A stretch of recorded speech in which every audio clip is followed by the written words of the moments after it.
आप सभी को जय मसीह की। आज मैं आपसे जिस विषय पर बात करने जा रही हूँ वो है मैरिज, विवाह, शादी। एक ऐसा संबंध जो दो लोगों के साथ मिलकर बनता है और ये जो दो लोग हैं इन्हें परमेश्वर की उपस्थिति में जोड़ा जाता है। अगर हम देखें तो हर रिलीजन में जो विवाह होता है वो धार्मिक स्थल पर होता है।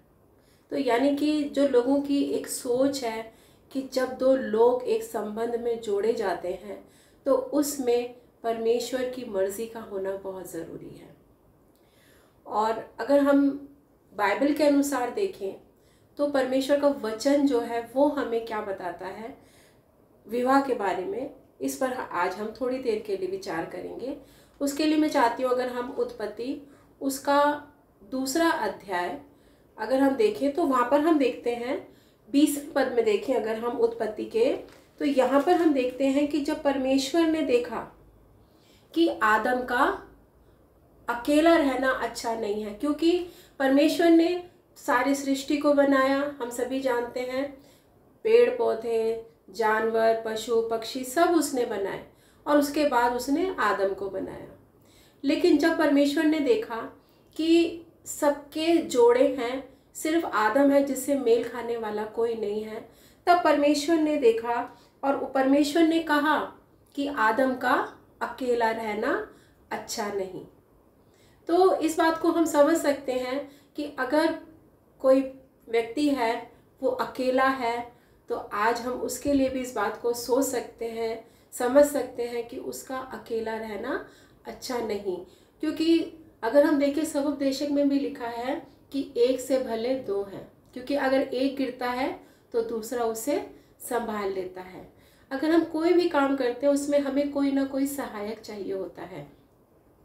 तो परमेश्वर ने भी अगर हम देखें 2 अध्याय उसके 20वें पद में जब परमेश्वर ने कहा कि मैं एक ऐसा सहायक बनाऊंगा जो उससे मेल खाए, और अगर हम 22वें पद में देखें तो परमेश्वर ने उस आदम में से पसली निकाली और उसको स्त्री बना दिया। और जब आदम ने देखा और परमेश्वर उसको उसके पास लेकर आया, तब आदम ने कहा ये मेरी हड्डियों में की हड्डी और मेरे मांस में का मांस है, क्योंकि ये नर में से निकाली गई है, इसलिए इसका नाम नारी होगा। इस कारण पुरुष अपने माता पिता को छोड़कर अपनी पत्नी से मिला रहेगा और वे एक ही तन बने रहेंगे। यहाँ हमने वचन में देखा कि जब परमेश्वर ने देखा कि आदम अकेला है और परमेश्वर ने क्या किया, परमेश्वर ने आदम के शरीर का एक हिस्सा निकालकर उसी से उसके लिए स्त्री को बनाया। और फिर क्या हुआ, फिर परमेश्वर उस स्त्री को आदम के पास लेकर आया। इसका मतलब क्या है कि जो सबसे पहली शादी हुई वो अदन की वाटिका में हुई। परमेश्वर स्त्री को आदम के पास लेकर आया। जब आज हम शादी के समय में देखते हैं, जब शादी होती है तो जो लड़की का पिता होता है या लड़की का कोई भी एल्डर होता है वो उसको दूल्हे के पास तक लेकर आता है। सेम वही चीज़ हमने यहाँ पर देखी कि यहाँ पर जो दुल्हन का पिता था, दूल्हे का पिता था, दोनों का पिता था, वो दुल्हन को लेकर आदम के पास लेकर आया, हव्वा को लेकर आदम के पास लेकर आया। और यहाँ हमने आगे पढ़ा कि आदम ने क्या कहा, ये मेरी हड्डी में की हड्डी है, हड्डियों में की हड्डी है और मेरे मांस में का मांस है। उसने इस बात को रियलाइज़ किया कि ये मेरे शरीर का एक हिस्सा है, ये मेरे शरीर के हिस्से से बनी है। इसलिए तभी तो वचन में कहता है, कहा जाता है कि जो पति और पत्नी है वो दोनों एक तन होंगे। एक तन होने का मतलब ये है कि जो स्त्री है वो पुरुष में से ही निकाली गई है। और परमेश्वर ने इसको क्यों बनाया, परमेश्वर ने उसको इसलिए बनाया ताकि वो दोनों मिलकर एक नई फैमिली को बनाए, एक नए समाज को बनाए। और परमेश्वर ने उसको एक सहायक के रूप में दिया। कई बार हम लोग इसको गलत अर्थ निकालते हैं कि स्त्री जो है वो एक हेल्पर है। हेल्पर को हम बहुत छोटी निगाह से देखते हैं, लेकिन हेल्पर का जो एक दर्जा है वो बराबर का है। अगर हम देखें तो प्रभु यीशु मसीह जब इस संसार से जा रहा था तो उसने अपने चेलों से क्या कहा था कि मैं तुम्हें एक सहायक दिए जाता हूँ जो तुम्हारी सहायता करेगा, जो तुम्हें गाइड करेगा, जो तुम्हें सिखाएगा, जो तुम्हें तसल्ली देगा। वो सहायक कौन है? पवित्र आत्मा। तो क्या पवित्र आत्मा का दर्जा, परमेश्वर का जो परिवार है, जो ट्रिनिटी है, पिता, पुत्र और पवित्र आत्मा, क्या उसमें पवित्र आत्मा का दर्जा कम है? तो फिर हम क्यों, जब स्त्री को एक सहायक कहा जाता है, तो हम क्यों उस चीज़ को बहुत तुच्छ रूप से देखते हैं कि स्त्री तो एक हेल्पर है। अगर परिवार में स्त्री ना हो तो आप देखिए, अगर माँ या बेटी या बहन घर में ना हो तो पूरा घर बिखर जाता है। तो इसी तरीके से अगर पति ना हो, भाई ना हो, बेटा ना हो, सबकी अपनी एक अलग ज़रूरत है, सबका अपना एक अलग स्थान है। तो मैं आज आपसे बात कर रही हूँ विवाह पर, तो हम उसी पर चलेंगे। तो मैं ये कहना चाहती हूँ कि परमेश्वर ने कहा, उसके वचन में लिखा गया, अगर हम इफिसियों में देखें, इफिसियों 5वां अध्याय, उसके अगर हम 30 और 31 पद में देखें तो वहाँ पर भी इसी बात को फिर से दोहराया गया है कि पुरुष जो है वो अपने माता पिता को छोड़कर अपनी पत्नी से मिला रहेगा। यहाँ लिखा है, इस कारण मनुष्य अपने माता पिता को छोड़कर अपनी पत्नी से मिला रहेगा और वे दोनों एक तन होंगे। यहाँ पर एक बार फिर से इस बात को कहा जा रहा है कि पुरुष जो है, मनुष्य जो है, वो अपने माता पिता को छोड़कर अपनी पत्नी से मिला रहेगा। कई बार इसका भी गलत अर्थ लगाया जाता है कि शादी हो गई तो क्या बेटे की कोई जिम्मेदारी नहीं है अपने माँ बाप के लिए? क्या बेटा अपने माँ बाप को छोड़ देगा? क्या पत्नी से ही मिला रहेगा? क्या पत्नी ही उसके लिए सब कुछ है? नहीं, ये गलत इंटरप्रिटेशन है। इसका जो सही अर्थ है वो ये है कि अगर हम अपने फैमिली में देखें, जब हमारे बच्चे छोटे होते हैं तो वो हम पर डिपेंड होते हैं हर एक छोटी छोटी बात के लिए। जब बच्चे बहुत छोटे होते हैं तो हमें उन्हें खाना भी खिलाना होता है, उनकी हर एक चीज़ को हमें करना होता है।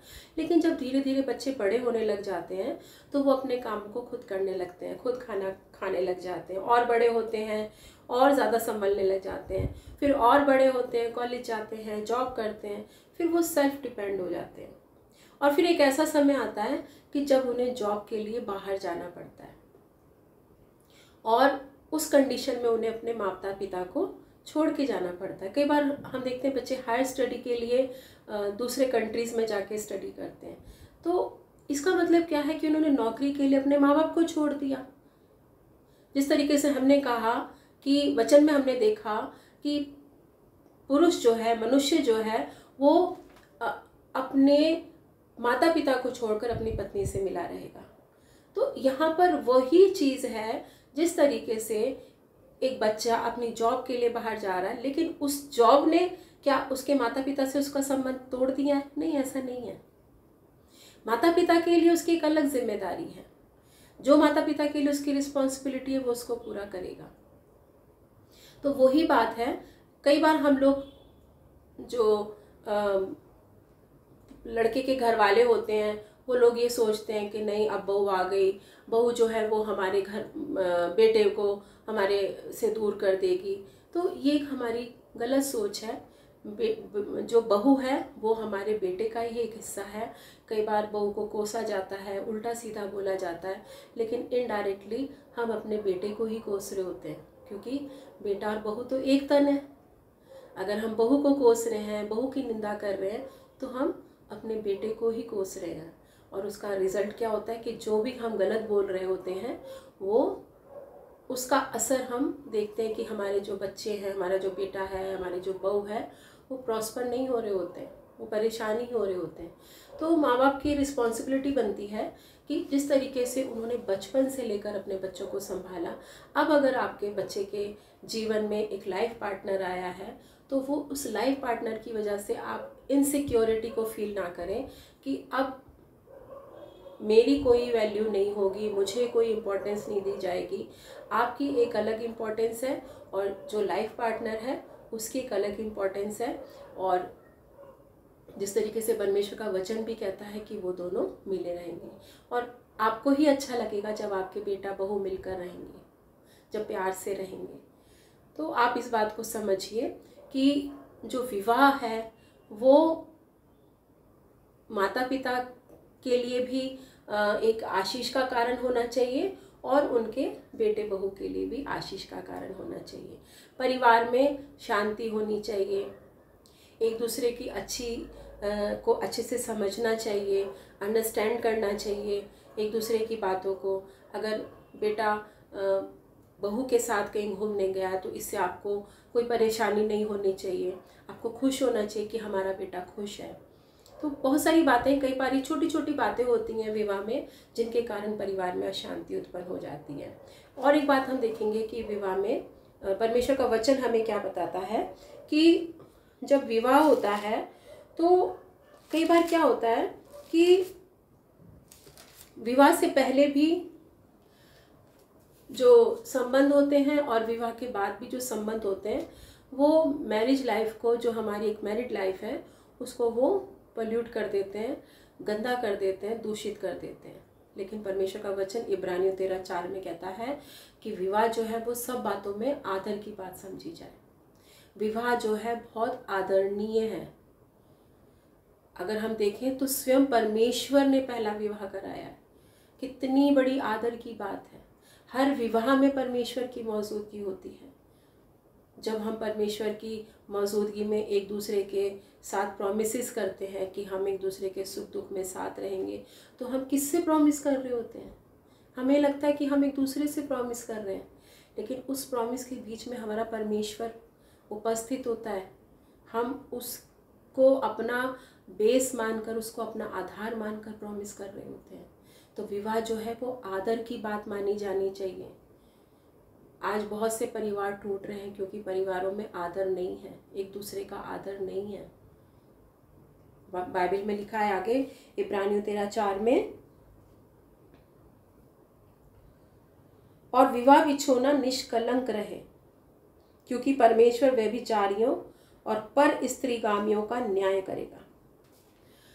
विवाह बिछोना, जो आपका मैरिज बेड है, वो कैसा होना चाहिए?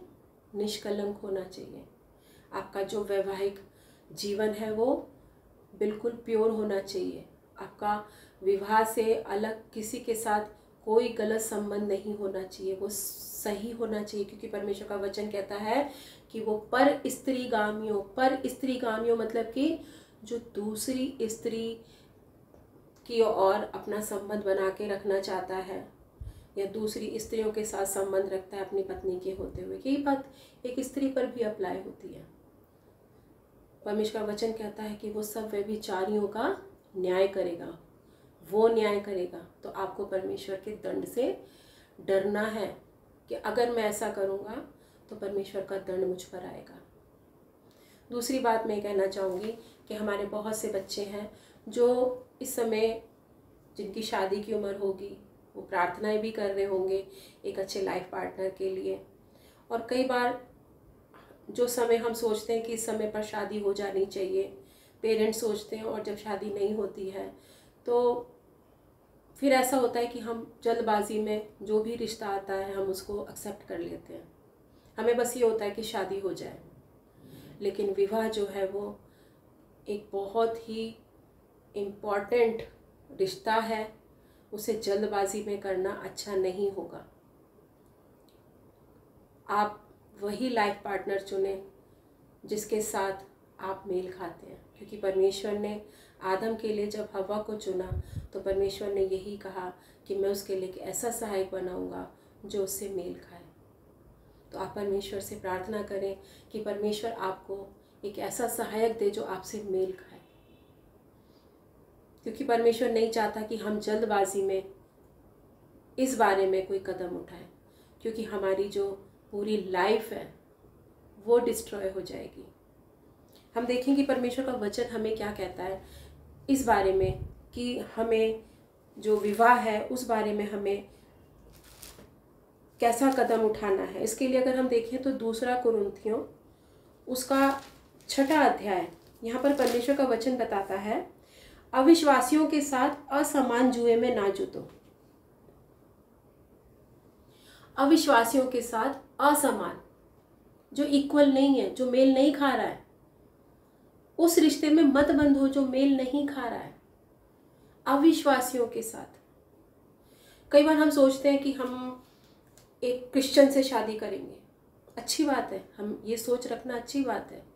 इसके बजाय आपको ये कहना चाहिए कि मैं एक विश्वासी से शादी करूँगा। क्योंकि आपने देखा है जुआ क्या होता है। आपने देखा है पहले के समय में जब ट्रैक्टर नहीं होते थे तो बैल जो हैं वो जुताई करते थे और वो उनके ऊपर एक जुआ डाला जाता था। आप कल्पना कीजिए, अगर एक जुए में जब दो बैल जुए को चला रहे हैं तो एक में अगर बैल है और दूसरे में अगर गधे को रख दिया जाए या किसी और छोटे जानवर को रख दिया जाए तो वो जो जुताई होगी कैसी होगी, जब दोनों इक्वल नहीं होंगे। तो इसी तरीके से जब एक रिश्ते में इक्वलिटी नहीं होगी, एक मन नहीं होगा, एक विश्वास नहीं होगा, एक सोच नहीं होगी, तो वो परिवार कैसा होगा, उस परिवार में बच्चे कैसे होंगे, उस परिवार की जो आशीषें वो कैसी होंगी। तो मैं आपसे ये कहना चाहूँगी कि जल्दबाजी ना करें। जो बच्चे हमारे वेट कर रहे हैं तो वो परमेश्वर पर भरोसा रखें और असमान जुए में ना जुटें, क्योंकि परमेश्वर का वचन आगे यहाँ बताता है कि क्योंकि धार्मिकता और अधर्म का क्या मेल जोल। आप क्या सोच रहे हैं, जब आप शादी कर रहे हैं तो क्या परमेश्वर खुश हो रहा है? परमेश्वर भी तो मौजूद होता है ना आपके। आप जब शादी करते हैं, आप लोगों को बुलाते हैं, तो क्या परमेश्वर आपकी शादी में नहीं आता? परमेश्वर भी वहाँ मौजूद होता है। लेकिन आप किससे शादी कर रहे हैं? अविश्वासी से, जो आपसे मेल नहीं खा रहा है। तो क्या परमेश्वर खुश है उस शादी से? और जब परमेश्वर खुश नहीं है तो वो कैसे उस शादी को ब्लेस करेगा?